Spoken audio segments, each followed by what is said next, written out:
Madam Chair, I think I have more or less tackled all the questions that were raised.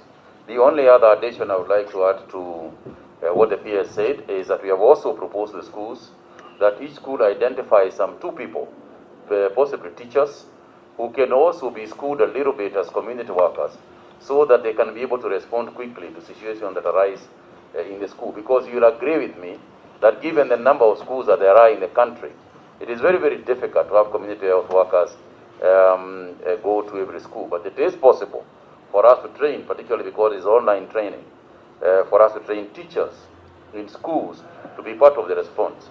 But I think, Madam Chair, what is important here, and I think what we should learn going forward, is that it is good for us as a Kenyan community going forward to remember what is happening today, and to keep in mind that these kind of situations will arise. And when they arise, let us have the structures in schools, the kind of structure that the PS has alluded to. Let that not be a COVID response structure. Instead, let it be a readiness structure for any eventuality that might come. Because it can be a landslide, it can be a fire, it can be anything else that comes. And that level of preparedness is, I think, an issue at community levels that we need to keep going forward. The other issue, Madam Chair, is to say this, is to say that to appeal through you and the committee, to appeal to the community also and to the parents to remember the following. Number one is that now the mask is part of the dress code.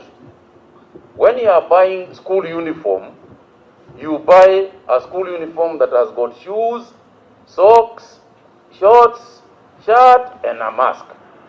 That's the norm now, particularly the reusable one. And it applies not just to school children.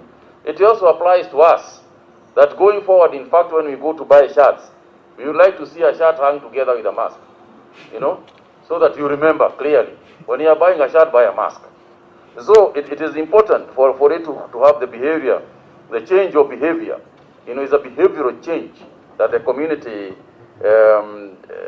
has to use. For those who can afford in the communities, again, it is good to engage.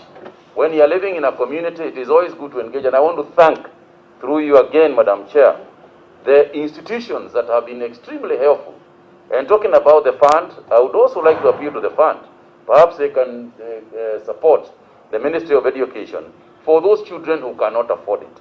But for those people who can afford it, they should buy it, because now it is part, as I said, it is part of the dress code. Thank you very much, Madam Chair.